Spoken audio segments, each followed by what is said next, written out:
अच्छा, मेरा नाम डॉक्टर साइमन है और आज जो है ना मैं अभी हम बात करने जा रहे हैं अस्थमा की। एक्यूट एक्सासर्बेशन ऑफ अस्थमा की क्लिनिकल फीचर्स में हमारे पास आता है निमोनिक स्पोरा, SPORAA, जो कॉमनली हम यूज करते हैं, और पी भी यूज होता है। अब एस से क्या आता है? एस से आता है स्पीच। स्पीच में हम देखते हैं कि पेशेंट की स्पीच कैसी है। उसमें स्टेजेस हैं स्पीच की, वो मैं बता दूंगा। और पी में आता है पल्स। पल्स यहाँ से हम देख लेते हैं रेडियल पल्स। ऑक्सीजन सैचुरेशन देख लेते हैं यहाँ फिंगर से हम लोग। तो ये हो गया एस पी पल्स, और ओ से ऑक्सीजन सैचुरेशन, और आर से हम देखते हैं रेस्पिरेटरी रेट कि कितने मिनट में कितनी बार रेस्पायर कर रहा है पेशेंट, वो देखेंगे।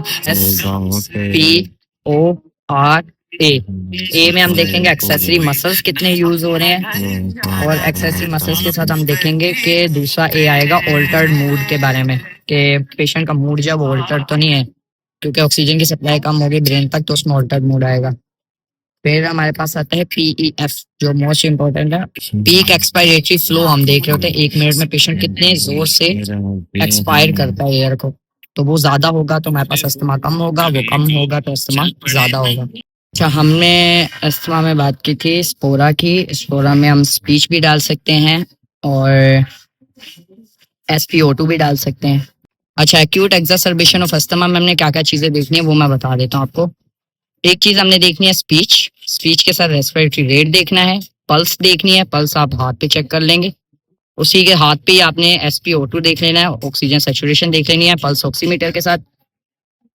फिर आपने देखना है एक्सेसरी मसल्स तो यूज नहीं हो रही, और साथ में देखना है अलर्टनेस कैसी है और मूड चेंज तो नहीं आ रहा। ये देखने के बाद आपने अगर ऑस्कल्टेशन पे जाए तो ऑस्कल्टेशन में आप क्या देखेंगे, वीज चेक कर सकते हैं आप। वीजेस मिल सकते हैं, बायलेटरल भी मिल सकते हैं और किसी एक तरफ भी मिल सकते हैं। इसकी भी कुछ अलग अलग टाइप्स होती हैं क्लिनिकल एग्जामिनेशन में। अच्छा, बायलेटरल वीज मिल सकते हैं आपको चेस्ट में। फिर आपने एग्जामिनेशन में और क्या चीजें देखनी है, हाँ पफ देख लेना है, PEF होता है हमारे पास। पीक एक्सपायरेटरी फ्लो देख लेना है कि पेशेंट का 1 मिनट में कितने फ्लो जोर के साथ जो है ना वो पफ कर। तो चूंकि चेस्ट जो है ना उसमें कार्बन डाइऑक्साइड जो है ना लंग से बाहर जा रही होती है, तो कार्बन डाइऑक्साइड जो है ना बॉडी में एसिड का काम कर रही होती है। तो कार्बन डाइऑक्साइड नहीं निकलेगी तो एसिडीमिया हो जाएगा, ठीक है, और हाइपरकैप्निया होगा। उसकी वजह से एसिड जो है ना ज्यादा बॉडी में एक्युमुलेट होगा, तो इसका निकलना बहुत जरूरी है। अब क्या होता है अस्थमा में सांस बाहर नहीं निकल रहा। जब अस्थमा में क्या होता है, पेशेंट लंग्स से एयर बाहर नहीं निकाल रहा होता, तो अंदर क्या होता है, कार्बन डाइऑक्साइड जो है ना लंग्स में भर जाती है और वो ब्लड में एक्युमुलेट होती है, तो हाइपरकैप्निया हो जाता है। जब कार्बन डाइऑक्साइड भरती है तो एसिडीमिया होता है, ठीक है। रेस्पिरेटरी एसिडोसिस डेवलप होगा, मेटाबॉलिक नहीं, रेस्पिरेटरी, क्योंकि रेस्पिरेटरी कोज है इसमें। इसी सिचुएशन में जब हम ABGs करवाएंगे तो हमें यही पिक्चर दे रही होंगी जो रेस्पिरेटरी एसिडोसिस में मिलती है, वो मैं अलग से बता दूंगा। अच्छा, एक्यूट एक्सासर्बेशन ऑफ अस्थमा को जीना गाइडलाइंस जो है ना वो हमारे पास 5 जो है वो क्लासिफिकेशन में डिवाइड करती है। पहली होती है माइल्ड, दूसरी होती है मॉडरेट, तीसरी होती है सीवियर एक्सासर्बेशन, चौथी होती है हमारे पास लाइफ थ्रेटनिंग, और पांचवी होती है जिसमें नियर टू फेटल होता है बंदा, यानी कि उसमें हम पैलिएटिव केयर दे रहे होते हैं। अच्छा, अब क्लासिफाई कैसे करना है अपने अस्थमा को। स्पीच में हमने क्या देखना है, स्पीच अगर फुल सेंटेंस बोल रहा है तो माइल्ड एक्सासर्बेशन है। अगर जो है स्पीच में फ्रेजेस में बात कर रहा है, यानी कि टुकड़ों में बात कर रहा है कि डॉक्टर साहब मुझे सांस फूल रहा है, बीच में रुक रहा है, तो ये हमारे पास मॉडरेट में आता है। सीवियर में क्या होगा कि कोई एक लफ्ज बोलेगा डॉक्टर, बस उसके अलावा कुछ नहीं बोल पाएगा, क्योंकि उसमें सांस बाहर आ ही नहीं रहा कि वो कुछ बोल भी पाए, क्योंकि बाहर एक्सेलेशन होती है तो हम कुछ बोल पाते हैं। अब जो लाइफ थ्रेटनिंग होगा उसमें क्या होगा, उसमें बिल्कुल पेशेंट जो है ना टुन बटा सुन हो जाएगा और कुछ भी नहीं बोल पाएगा। और जाहिर सी बात है जो नियर टू फेटल होगा उसमें तो बिल्कुल पेशेंट जो है ना इस काबिल ही नहीं होगा कि कुछ सोच भी सके, कि बोलना तो दूर की बात है। अच्छा, इसमें अब अलर्टनेस और मूड को देखना है हमने।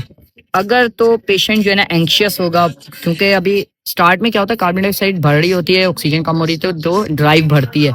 अभी मसल रिलैक्स होते हैं तो उनमें ताकत होती है कि वो ज्यादा से ज्यादा रेस्पिरेशन करें और ऑक्सीजन को लें और कार्बन डाइऑक्साइड को बाहर निकालें, तो वो जो हमारे पास ड्राइव है ना वो बढ़ती है, रेस्पिरेटरी सेंटर्स एक्टिवेट होते हैं और एक्टिविटी बढ़ती है और रेस्पिरेटरी रेट बढ़ता है।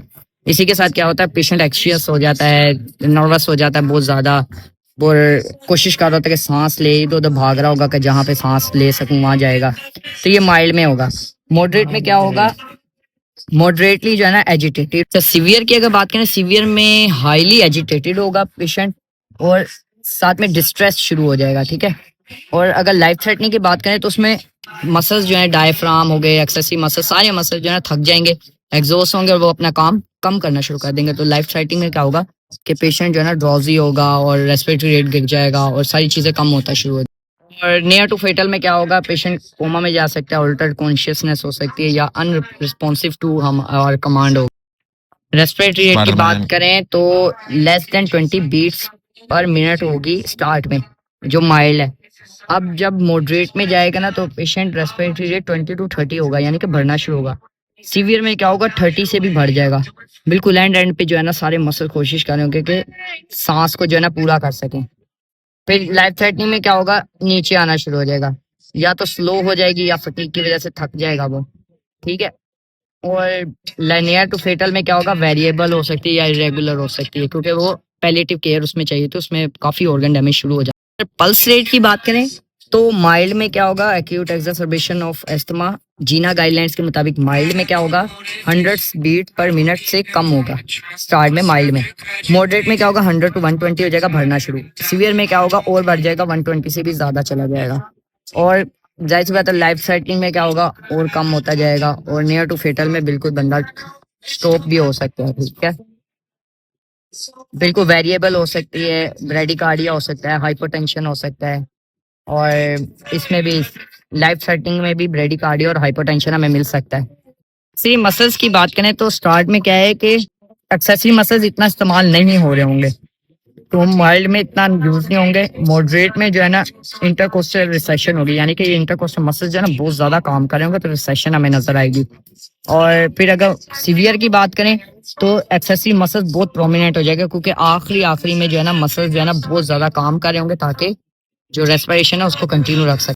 थ्रेटनिंग में क्या होगा, बिल्कुल मसल्स एग्जॉस्ट हो जाएंगे, एफर्ट्स कम हो जाएंगी, सब कुछ कम होना शुरू हो जाएगा। और नियर टू फेटर में फिर बंदा जो ना पैराडॉक्सिकल चेस्ट होगी, यानी कि इंस्पायरेशन पे चेस्ट बाहर आती है, लेकिन उसमें क्या होगा, इंस्पायरेशन पे चेस्ट अंदर जाएगी, क्योंकि डायफ्राम बिल्कुल फ्लैट हो जाता है, बिल्कुल थक के ना बिल्कुल यूं यूं मूव करने के बजाय बिल्कुल फ्लैट होकर बस वहीं पे बैठ जाता है। सिचुएशन की बात करें कि स्टार्ट में जो होगा माइल्ड में 95% से ज्यादा होगी, मॉडरेट में 95 to 90 के बीच बीच में रहेगी, और सीवियर में 90 से कम होना शुरू हो जाएगी। इसी की बेसिस पे हम असल में सीवियर वगैरह में क्लासीफाई कर रहे होते हैं। लाइफ थ्रेटनिंग में और कम होती जाएगी, ठीक है। और नियर टू फेटल में बहुत ज्यादा सीवियरली कम होगी और ऑर्गन डैमेज भी हमें नजर आ रहा है। पीक एक्सपायरेटरी फ्लो की बात कर रहे थे, ये वो होता है फ्लो जो 1 मिनट में पेशेंट जो है ना जब फोर्सफुली बाहर निकालता है ना, तो अगर तो अस्थमा कम होगा तो वो फोर्सफुली बाहर निकल जाएगा, लेकिन अगर एयरवे नैरो है तो वो फोर्सफुली बाहर नहीं निकल पाएगा, तो PEF जो है ना वो कम हो जाएगा। तो इस पे भी हम क्लासीफाई, PEF जो है ना 70% एक्सपेक्टेड वैल्यू जो है ना उसका 70% से ज्यादा होगा तो माइल्ड है। अगर 50 to 70% के अंदर आ रहा है तो उसको मॉडरेट में काउंट करेंगे, अगर 50 से भी कम हो जाए तो सीवियर में चला जाता है। अब लाइफ थ्रेटनिंग में क्या होगा, 33% से भी कम हो जाएगा। और नियर टू फेटल में जो है ना अननोटिसेबल होगा, यानी कि पफ जो है ना बिल्कुल ही नहीं निकल रहा होगा। अच्छा, ऑस्कल्टेशंस की बात करें, ऑस्कल्टेशन में हमें पता है अस्थमा में वीज मिल, माइल्ड की अगर बात करें तो वीज जो है ना उसमें शायद प्रेजेंट हो भी सकते हैं और नहीं भी, ठीक है, माइल्ड है। मॉडरेट में वीज लाजमी होते हैं। और अगर सीवियर की बात करें ना, चूंकि बिल्कुल बंद होता जा रहा है तो इसमें वीज और ज्यादा बढ़ जाएंगे, ठीक है, क्योंकि एयर एंट्री कम हो रही है, तो जितना सुराख छोटा होता जाएगा एयरवे का, उतनी एयर जो है ना वो बड़ी स्पीड के साथ टकराती हुई निकलेगी, तो उससे जो है ना सीटी जैसी आवाज पैदा होती है। अब लाइफ थ्रेटनिंग में क्या होगा, साइलेंट चेस्ट हो जाएगी, यानी कि बिल्कुल रेस्पिरेटरी एग्जॉशन की वजह से रेस्पिरेशन रुक गई, अब चेस्ट क्या हो जाएगी, साइलेंट हो जाएगी। और नियर टू फेटल में क्या होगा कि उसमें भी साइलेंट चेस्ट हमें मिल रही होगी, ठीक है। हाँ, लाइफ थ्रेटनिंग में क्या होगा कि साइलेंट चेस्ट के साथ हमें एयर फ्लो टू स्लो निकल, मतलब इतना स्लो एयर फ्लो होता है कि हमें वीज भी जो है ना सुनाई नहीं दे रही। और अगर हम एबीजीज की बात करें, ठीक है, एक्यूट एक्सासर्बेशन में एबीजीज में हमें क्या क्या चीजें मिल सकती हैं। अब एबीजीज जो है ना माइल्ड के अंदर यूजुअली नॉर्मल हमें नजर आ जाएंगी, इतना ज्यादा इफेक्ट हमें ब्लड में नजर नहीं आ रहा होगा। और अगर हम मॉडरेट की बात करेंगे ना तो उसमें जो है हाइपोक्सीमिया तो नजर आ रहा होगा, क्योंकि SpO2 कम होगा, ठीक है, स्टार्ट में कम होना शुरू होता है तो उसमें नजर आएगा। अब सीवियर की बात करें तो उसमें हाइपोक्सीमिया और बढ़ जाएगा, ठीक है, वैल्यू और उसकी आगे बढ़ जाएगी। अब लाइफ थ्रेटनिंग में क्या होगा कि ऑक्सीजन तो कम हो रही थी, अब लाइफ थ्रेटनिंग में क्या होगा कि कार्बन डाइऑक्साइड भी भरना शुरू हो जाएगी, जिसको हम हाइपर कैप्निया कहते हैं। अब नियर टू फेटल में क्या होगा, हाइपर कैप्निया भी होगा, यानी कि कार्बन डाइऑक्साइड भी बढ़ेगी और साथ में सीवियर हाइपोक्सीमिया भी होगा। हाइपोक्सीमिया होगा तो ब्रेन डैमेज होगा, हार्ट डैमेज होगा, सब एग्जॉस्ट हो जाएंगी चीजें। ठीक है, सबको ऑक्सीजन चाहिए, ऊपर से कार्बन डाइऑक्साइड बढ़ रही है तो वो एसिडोसिस करवा देगा हमारे पास, रेस्पिरेटरी एसिडोसिस। तो बफर जोन भी जो बफर है ना हमारे पास ब्लड के अंदर, वो भी डिस्टर्ब हो जाएगा। अगर मैनेजमेंट की बात करें तो की मैनेजमेंट जो है ना वो हमारे पास होती है माइल्ड में, हम सिर्फ साबा दे रहे होते हैं। साबा क्या होता है, शॉर्ट एक्टिंग बीटा एगोनिस्ट होते हैं, तो इनहेलर के तौर पे हम उसको दे रहे होते हैं नेबुलाइजर में डाल के, और साथ में मॉनिटरिंग कर रहे होते हैं।